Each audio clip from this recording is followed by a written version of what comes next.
We have Wrestle Kingdom 12. Now, Thursday afternoon, guys, I'm going to do a show at about 4 Eastern. If it's a little bit late, so be it. But I'm doing a show with Robbie Radford.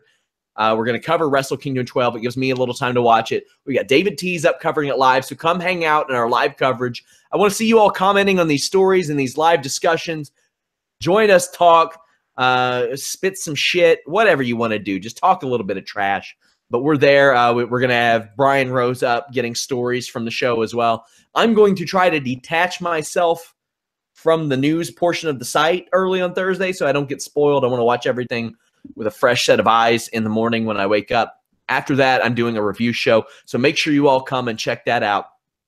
But Wrestle Kingdom 12, I know Anna's familiar with like maybe a couple of the matches on here, but Jeff and I will make some picks. Roppongi 3K versus the Young Bucks, IWGP Junior Heavyweight Tag Team Championships. Jeff, I think the Bucks are going to take it.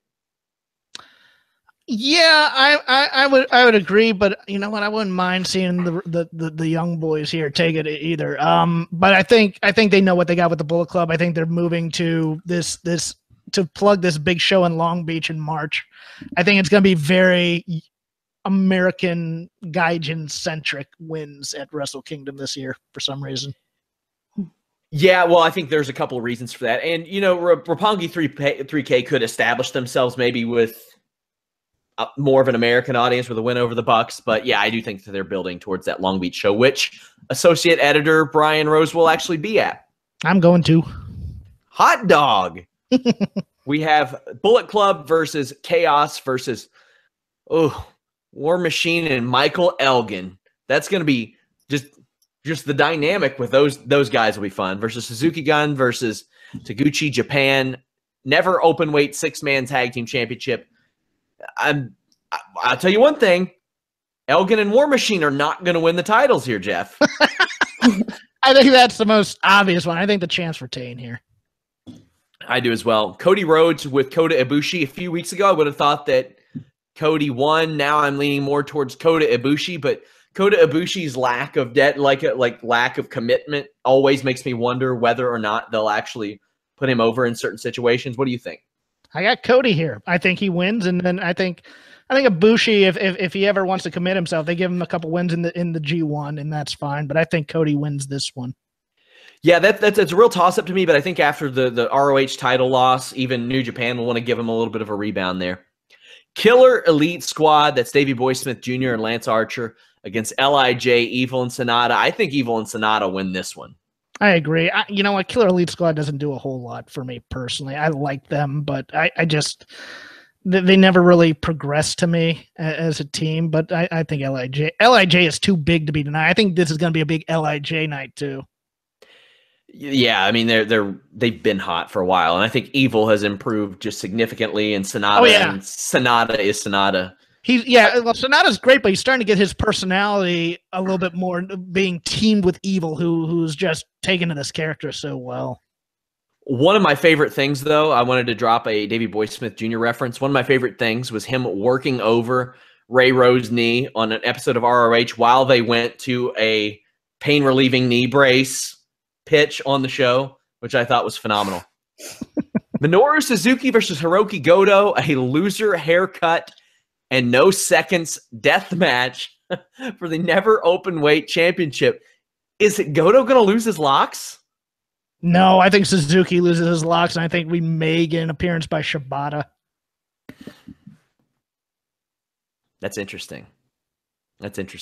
Yeah, I think Suzuki drops this one as well. I think Goto's going to take it. Gotta get rid of that pattern on his head. It's time. Yeah.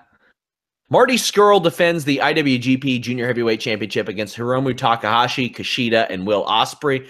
I have Takahashi winning this match, but if Scurll retains, it wouldn't surprise me, but I think Takahashi's going to win it. I would agree. Hiroshi Tanahashi defends the Intercontinental Championship against Jay White. Yeah, there's a championship in every damn match on this show except for Cody versus Ibushi. I got Jay White winning here just because I don't know the health status of Hiroshi Tanahashi at any given moment. Like the man after this set of shows, I would imagine he's due for some rest, but like how much can the guy rest? I think they're in a pretty good position to where he can. But I don't know if you think they'll pull the trigger on it. And they just debuted Jay White with the big switchblade deal. Like, what do you think? You just debuted him. You have to establish him. I think Jay White has to beat on him. I think it's going to be probably his bad knee that he beats on. I think Tanahashi's actually going to probably get surgery after this. So yeah. I think you put over Jay White big, and you haven't put Tanahashi out, and then you go from there. Kenny Omega defends the IWGP United States Championship in an ODQ match against Chris Jericho. This is going to be way different than most Kenny Omega matches. Anna, I know you're familiar with this one. Jericho debuting, or at least the video popping up, was one of the most shocking moments in wrestling in recent memory, honestly. Him showing up and attacking Kenny Omega, another shocker. Like, Chris Jericho is at this stage, like, he just keeps finding ways to surprise people in a business where a lot of people can't surprise people. Will he find a way to surprise people in this match, and who do you think's winning? The guy is incredible. He's just absolutely incredible. I think Omega has this, but I think it's going to be pretty nasty. Jericho is not going to walk away looking defeated at all. I was actually surprised. There are actually a lot on that card that I do know. Thank you, Progress Wrestling. Should have mentioned. I don't want to interrupt. I'm looking forward to this. Anyway. Yeah, this is a really good show, really good card. Jeff, who do you think's win? I mean, I got Omega. I mean, common sense says Omega, but I think Chris Jericho wins this. I think he wins the first one. I think it's a fight, and he just wears him down, and then eventually you get the rematch as a quote-unquote wrestling match. You have Jericho win with his specialty that he's established first, and then you come back with Omega eventually getting the win, because remember, they're doing the show on the ship, so the feud's not going to end that. I mean, I don't think the feud ends here. He's selling too much merchandise right now for it to be over. I think they, and he's buddies with Jado and Ghetto. I think he's around for a while. Now I'm looking up the Fozzy tour, because I'm pretty sure they are on tour. No, they are off for about 10 days around the Long Beach show.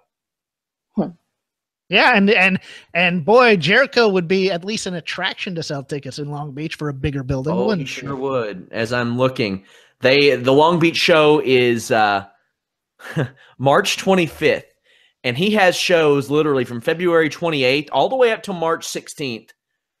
Then from March 7th all the way through April 8th. Like, he's booked WrestleMania weekend, all that stuff, but he's got a good 10-day block off right there. Oh, that ain't an accident, my friends. I'm not reporting anything. I'm going to find out, but there's no way that is a coincidence. So, you know what, Jeff? I think you could be right. That's interesting. Man, that is a ripple. That is a ripple. Also, Okada versus Naito. Hot damn, what a match. Okada with a legendary IWGP Heavyweight Championship run.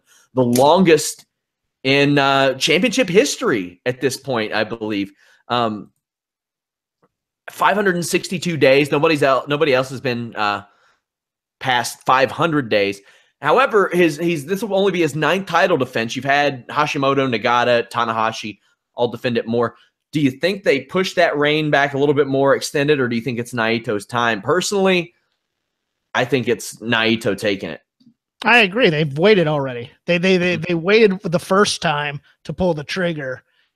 And then everybody was kind of like, well, what are you going to do with him? And then they kind of kept building and building and building around that loss. I think it's time now. LIJ is I think even hotter than the Bullet Club in New Japan right now. Yes. You make them the top group, and you put the belt on Naito.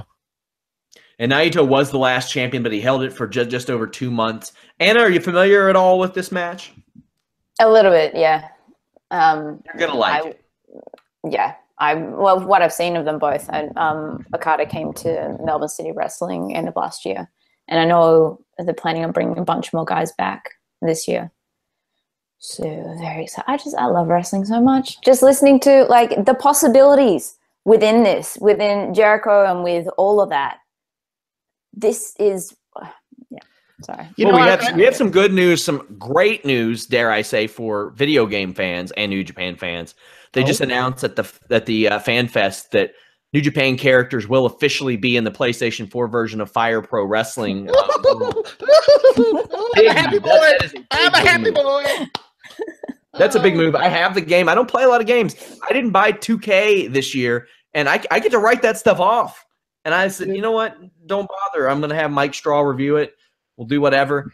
It just wasn't worth it. Now, this game, really, I mean, they probably had to do very little work. Like, the community had probably already created all these guys anyway to an effective level. So that it was really probably at no cost and just a little extra money for them or extra promotion, especially in the U.S., but this game, if you all aren't familiar with it, Fire Pro, it's very much, it has like 16-bit graphic type thing. It's a 2D game, but it's very, very customizable. It's a lot of fun. Really enjoy it. Maybe we'll do some streams down the line or something like that, but it's got like MMA modes and kickboxing modes and all this stuff, and you can really customize about anything. AJ Styles pitched TNA on putting their people in the game years and years ago, and they said, nobody'd be interested in that.